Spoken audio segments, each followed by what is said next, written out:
All right, so I want to talk a little bit about how sort of the communication with the client works with this.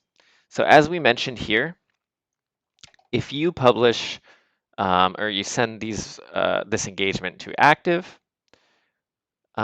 whichever email is set here is who is going to receive the notification. Now, each individual is not going to receive a notification for each separate request. Each individual will receive an email saying you have X amount of requests in Uplink. Please click here to upload those files. Then they'll be able to click in and they'll see their sort of client-side view and be able to upload for those engagements. Now, if we need to switch this, we can. And actually from the client side, there is a delegation feature as well, where maybe the main POC might not be the right person for each of these requests, right? They can actually reallocate that to someone on their team.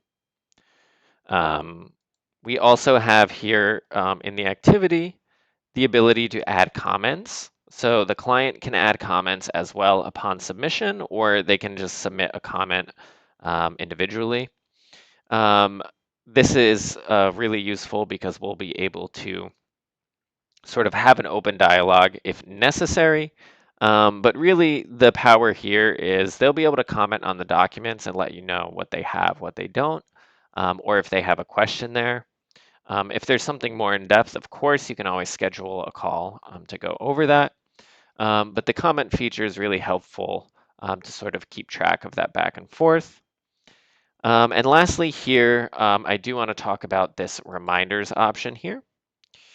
So the reminders are really useful, especially we've all been in those situations where we're waiting and waiting and waiting and waiting for our PBC documentation here. But if you do want to send a reminder, you can do that in sort of an ad hoc basis. So I can just click reminders.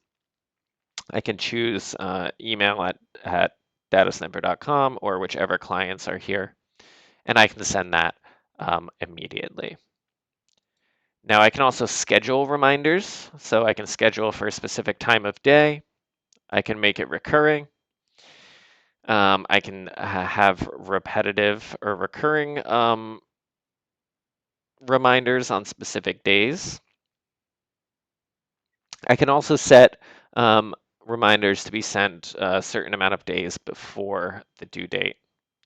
So this is all going to be sort of unique to you and your workflow here.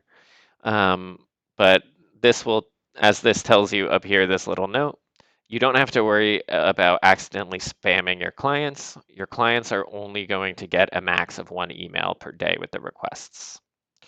So if you accidentally send a reminder out to them twice, it's okay. They're only going to get 1 reminder. Now, they will get emails additionally if you do, let's say, send back something they submitted, they will get a different email for that. But in terms of just plain notifications or reminder notifications, those will be limited to once a day.